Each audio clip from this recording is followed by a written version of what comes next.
eu sou Gilcemara Gama, apresentadora do Pode Mais Saúde, podcast da Unimed Volta Redonda, e hoje nós estamos recebendo aqui a doutora Milena Anchit, que é psiquiatra da infância e adolescência, médica cooperada da Unimed Volta Redonda, que atua na TEAMA, Unidade de Transtorno do Espectro Autista. Seja muito bem-vinda, doutora, obrigada pela sua presença. Boa tarde, obrigada a vocês pelo convite. É um prazer estar aqui falando sobre um assunto tão importante, né? Ainda mais na nossa atualidade. E estamos aí para responder as dúvidas e ajudar na família, né? Na sociedade, que isso traz para a gente também muitos benefícios. Doutora, esse que é um tema tão importante, né? Que está aí muito em voga na sociedade, que tem sido muito comentado. Então, a nossa função aqui hoje é trazer um pouco de informação, né? Para essas famílias que já têm um diagnóstico, ou se você tem dúvida, tem algum parente que gostaria de ajudar de alguma forma, a gente está aqui para trazer um pouquinho de informação. Doutora, antes da gente entrar, então, nesse tema, eu queria que você falasse um pouquinho da sua formação, para que a gente pudesse aí conhecer um pouquinho mais você. Eu sou pediatra, né, de formação e psiquiatra da infância e adolescência, né? Esse foi um desejo de muitos anos, né? Quando eu atuava na pediatria e eu via a necessidade realmente do atendimento psiquiátrico, né? E aí eu resolvi fazer essa subespecialidade e eu atuo hoje aí na psiquiatria, né, da infância, tenho formação em transtorno do espectro autista e análise do comportamento. Doutora, então a gente vai contextualizar um pouquinho aqui sobre o TEA. O transtorno do espectro autista é um distúrbio do neurodesenvolvimento caracterizado por desenvolvimento atípico, manifestações comportamentais, déficits na comunicação e na interação social, padrões de comportamentos repetitivos, estereotipados, podendo apresentar um repertório restrito de interesse e atividades. Para entender melhor sobre esse assunto, trouxemos a doutora Milena aqui para falar um pouquinho e esclarecer as nossas dúvidas. Então, doutora, para a gente começar, né, contextualizei um pouquinho, mas nada melhor do que ouvir uma especialista falando sobre isso. O que seria o transtorno do espectro autista? Você já fez um resumão aí, né? O transtorno do espectro autista é um transtorno no neurodesenvolvimento, né? Ele é caracterizado por um transtorno genético multifatorial, e caracterizado mesmo por esses critérios. E através dos critérios, né, que a gente hoje tem um manual, né, diagnóstico, onde a gente se baseia, e aí são esses critérios, né, de dificuldade social, de interação, comunicação e os interesses. Mas ele nada mais é do que um transtorno mesmo, um atraso no neurodesenvolvimento da criança. E quais seriam, então, para os pais, os sinais de alerta? Já nos primeiros meses de vida da criança, é possível identificar algo, ter um diagnóstico? Tem, assim, a criança criando espectro, ela já tem sinais muito precoces, né? Aos 3 meses, a criança ela já tem indícios de interação social e a criança tendo espectro muitas das vezes não tem. É aquela criança que ela não sorri, ela não interage com a família, ou é um sorriso disfuncional, do nada a criança tá sorrindo sem ter ninguém ali perto dela. Você já vem com um brinquedo, às vezes um brinquedo muito luminoso ou barulhento, e a criança é como se nada estivesse ali, ela não acompanha o olhar, né? Muitos deles apresentam atrasos motores, né? Atrasos importantes, atraso no sentar, no engatinhar, no andar. E aí, principalmente, o que mais vai chamar a atenção da família, que é precoce, é o balbuciar ou o falar, né? Se ele fala, se ele balbucia, mas às vezes balbucia com aquela intenção, né? É mamá, é mamãe, fica aquela coisa, a família toda eufórica, ele falou mamãe, ele não falou, ou ele não balbucia, né? Muitas das vezes não balbuciam, outros balbuciam e deixam de balbuciar na época que teria que começar a falar. Então, esses são os principais sinais de alerta na infância, no bebê, né? Ele é aquela criança que tem dificuldade de interação já desde muito novo, não se atrai com a presença do outro. Olhar vago, assim, do bebê, um olhar muito vago, parece que não repara, algo que você está mostrando, isso pode ser indicativo também? Persistente, sim. Porque às vezes ele para sem estar olhando para nada, às vezes está olhando para um mosquitinho lá no teto, né? Mas aquele olhar sempre parado, uma criança, um sinal de alerta também antes de 1 ano, é aquele bebê muito passivo. É um bebê que não chora, é um bebê que não passivo, que fala, nossa, mas ele é maravilhoso, ele é um anjinho, ele é calmo demais. Mas não, isso é um sinal de alerta. O bebê, ele tem que demonstrar que ele não está satisfeito com as coisas ou que ele está feliz. Ele já demonstra isso com o corpo. Se ele não demonstra, é um sinal de alerta. Não necessariamente é autismo, mas é um sinal de alerta. Doutora, e para essa criança que recebe o diagnóstico, existe algum tipo de classificação, níveis dessa doença? Tem. O transtorno do espectro autista não é uma doença, né? Ele é um transtorno no neurodesenvolvimento e a gente classifica como níveis que antes era leve, moderado e grave. Hoje, na nova classificação, a gente classifica como nível de suporte, 1, 2 ou 3. Continua sendo a mesma coisa, nível leve, moderado ou grave, mas é de acordo com o nível de suporte. Quanto essa criança precisa de suporte? Ela tem independência nas atividades de vida diária ou não, né? Qual o grau de independência? E aí, através disso, é que a gente classifica os níveis. E até fazendo um adendo, então, no seu início da sua frase sobre a questão de doença ou não, qual seria o melhor termo para a gente se referir até o caso do transtorno do espectro autista? Uma condição? Como que a gente se deve se referir para essas pessoas? Uma condição é uma opção, né? Porque não é classificado como uma doença, apesar de estar dentro de um manual diagnóstico, ter um CID, né? Então, assim, para os planos de saúde isso é uma briga, porque a comunidade autista entende que não é doença e não é classificado como doença, é classificado como um transtorno mesmo, né? Mas a gente precisa de um código para a parte burocrática, né? Até para se comunicar com os colegas, comunicar com a equipe, né? Existe o código, que é o CID-10, que a gente trabalha hoje, que é o Código Internacional de Doenças. Então, ele não é uma doença, é uma condição mesmo diferenciada, atípica. Perfeito, doutora. E quais seriam as causas, então, desse transtorno? A causa é indeterminada, né? Esse é o grande mistério que todo mundo quer saber, todo mundo estuda, porque são causa indeterminada. A gente entende nas pesquisas, né, que existe ele é classificado mesmo como um transtorno genético multifatorial. Mas a causa vem da onde? É hereditário? Meu filho vai ter, eu tenho, meu filho vai ter. Isso ainda é uma grande interrogação que existem pesquisas em todo o mundo, né, em prol disso, mas não existe uma causa. O que existe são fatores de risco, né? Então, fatores de risco que nós percebemos no dia a dia. Prematuridade extrema, gravidez com doenças, né, gravidez de alto risco, uso de droga, álcool na gestação, a idade dos pais, né, tanto da mãe quanto do pai. Isso são alguns fatores que influenciam em que a criança tenha o diagnóstico do transtorno do espectro autista, mas não existe uma causa ainda declarada. A gente falou um pouquinho aqui sobre os primeiros sinais de alerta. Então, qual seria a conduta médica, né, para conseguir chegar num diagnóstico? Nesse pai que está notando alguma coisa estranha no seu filho, leva para o médico. Qual que é a conduta aí até a gente chegar no diagnóstico? O diagnóstico é um diagnóstico muito difícil, né? Não é um diagnóstico fácil, mesmo nos casos graves, né, que estão mais explícitos, né? É um diagnóstico que ele deve ser feito multidisciplinar.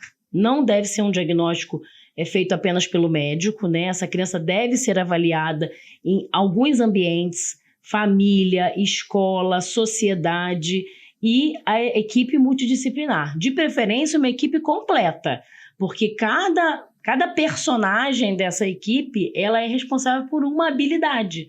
Então, é importante que essa criança tenha avaliação médica, sim, que não precisa necessariamente ser um psiquiatra ou um neuro, pode ser um pediatra com formação, com capacitação para isso, né? O pediatra, ele vê essa criança mensalmente. O psiquiatra, às vezes, vai ver com 3 anos, né? Então, traz uma bagagem de informação dessas consultas de puericultura que é muito importante avaliar. Então, a equipe multidisciplinar avalia essa criança por um tempo. E aí existe o fechamento diagnóstico, que hoje existe uma luta muito grande pelo diagnóstico precoce, que tem as suas ressalvas, né? Que eu acho que tem que haver, sim, a intervenção precoce é muito importante, mas às vezes o diagnóstico precoce pode pecar até pelo excesso. E, doutora, para a família que acompanhou ali, percebeu algum sintoma na criança, algum sinalzinho ali de alerta, levou para uma médica e realmente chegou no diagnóstico. Quais são as recomendações médicas para essa família, né? Como ele deve lidar com esse diagnóstico? A realidade é muito difícil hoje, porque essa família ela deveria ser acolhida antes da criança, né? Porque a família ela vive um momento que a gente chama de luto mesmo, né? Quando você sonha numa gestação, você sonha numa gestação com uma criança típica. Não que essa criança não seja desejada, não seja amada, claro que vai ser uma criança que eu acho que até por ter mais cuidado, né, ela vai ser amada até mais, né? Mas, na verdade, ela não... a família recebe isso como um luto, né? Como um diagnóstico de uma doença mesmo, né? Você recebe uma criança com uma doença que vai ter que passar por uma cirurgia. Toda a família recebe isso muita tristeza. E aí, você imediatamente bota aquela família para correr para todos os lados, para colocar a criança em todo que tipo de terapia. A mãe, muitas das vezes, tem que sair do emprego para poder acompanhar essa criança, e normalmente elas não têm o acolhimento. Então, isso é uma luta que a gente tem e que é muito difícil porque elas não têm tempo para elas, né? Principalmente elas, que eu digo as mães, porque na maioria das vezes elas acompanham, né? E o pai fica como o provedor financeiro dessa família, né? Porque apesar dos benefícios que a criança pode ter, é um benefício que não dá para custear uma criança que tem tanta demanda, né? São terapias caras, mesmo quem tem plano de saúde, você investe de um lado para o outro, em transporte, né? Em medicamento algumas das vezes, então em alimentos próprios, porque às vezes a criança tem uma seletividade alimentar e precisa ter um alimento específico em casa. Então, essa família ela precisaria ser acolhida por uma equipe, pelo menos de terapeutas, né? Para tanto acolher a demanda dela, quanto para ensiná-la a lidar com esse novo cenário na vida deles, né? E você até citou agora dos casos das mães que precisam sair dos seus empregos ali para conseguir acompanhar o tratamento do filho, da quantidade de terapias. Como que funciona, então, esse tratamento e por que a ajuda profissional é tão importante para essa criança? O tratamento hoje baseia-se em terapias, né? Não existem evidências nenhuma que nenhum tipo de medicamento vá tratar, né, o transtorno do espectro autista, até porque, como a gente disse anteriormente, não é uma doença não tem cura, né?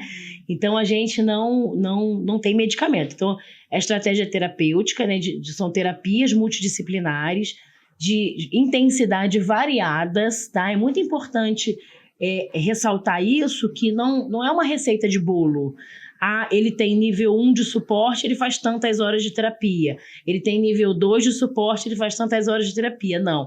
Isso é uma avaliação individual de cada paciente, em que a gente precisa entender o que essa criança precisa desenvolver de habilidades, né? E entendendo que quanto mais precoce você vai intervir, maior a necessidade de tempo. Porque essa criança, às vezes, ela é nível 2 de suporte, por quê? Porque ela tem 1 ano. Então, qual a habilidade essa criança tem, né, sozinha, de independência? Então, ela vai precisar de suporte, mas não só pelo transtorno, sim pela idade, pela necessidade individual de cada criança.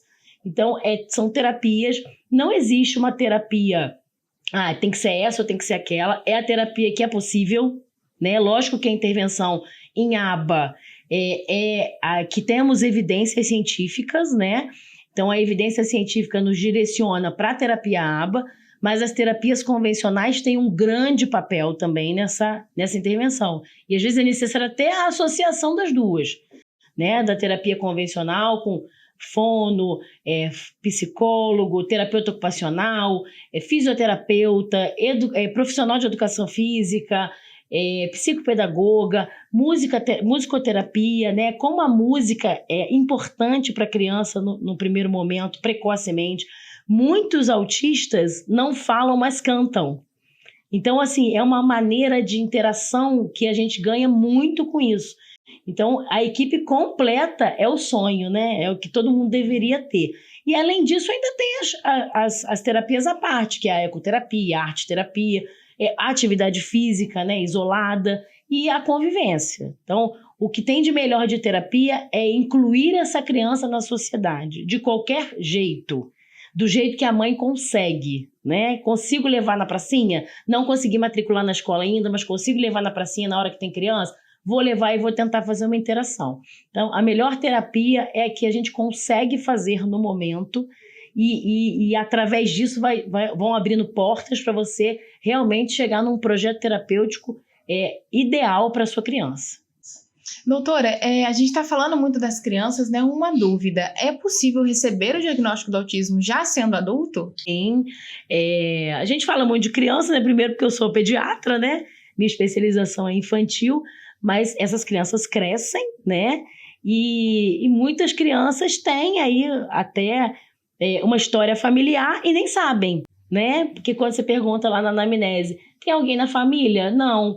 Aí, quando você vai desmembrando, sai na conversa. Mas a mãe parece... Eu parecia muito quando era criança. Ou o pai, eu parecia muito quando era criança. Então, assim, é possível e é necessário. Porque, vou fazer diagnóstico de autismo agora para quê? Eu já estou adulto, já tenho minha vida. É importante porque vai gerar qualidade de vida para esse adulto. Entender a demanda que ele tem, muitas das vezes que ele fala, meu Deus, por quê? Por que eu sou assim? Por que eu não consigo? Né? E vai criando uma barreira, aquele embotamento no adulto, que às vezes vai taxar uma vida infeliz, uma depressão, por conta de não ter o autoconhecimento. Então, buscar ajuda profissional para quem tem qualquer dúvida, sem medo, né? Porque às vezes tem o medo de receber o diagnóstico e não saber o que fazer com isso. Né? Mas é muito importante e necessário. E como, então, a gente acabou de falar de qualidade de vida também, né? Como que o TEA, ele tem um impacto na qualidade de vida dessa pessoa? Atrapalha muito, né? Como eles têm o déficit na interação social, e aí eles entram, por exemplo, num contexto escolar, e aí não sabem se comunicar, não conseguem interagir, e aí a gente começa a ver os prejuízos na qualidade de vida, né? Aquela criança que ou ela vai se isolar ou ela vai ser isolada, porque o que a gente vê muito nos adolescentes, né? Eles têm muito hiperfoco, né? Falam muito do mesmo assunto. E às vezes são uns assuntos que não tem nada a ver para a faixa etária, né? Por exemplo, um menino de 10 anos que sabe tudo sobre carro, motor de carro.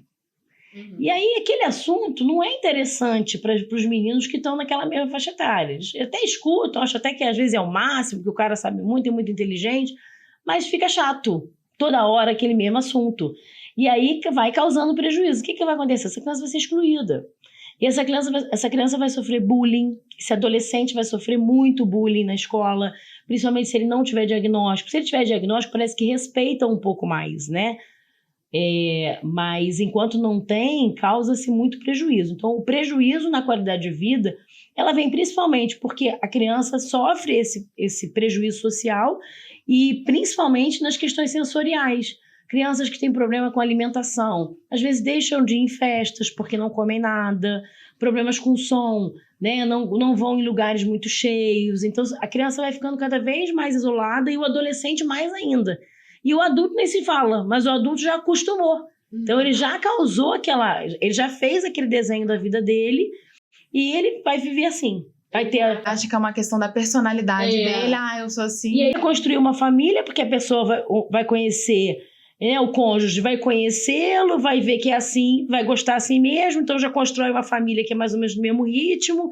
E assim vai. E aí, às vezes, vem a criança que não está no espectro, mas vive numa família isolada, né? E aí vão vir aquelas questões. Será que é? Será que não é? Então, assim, o prejuízo social é muito grande e com isso vem causando prejuízo na qualidade de vida. Nas crianças que não sentem dor, né? Tem aquela sensibilidade à dor muito reduzida. Então, assim, se batem, se machucam e não sentem, não choram. E aí uma coisa vai puxando a outra, né? Então, a conscientização, doutora, pode ser um grande caminho aí para ajudar essas pessoas, né, que recebem esse diagnóstico. Porque até para a parte do respeito, de passar a respeitar, de acolher, de entender.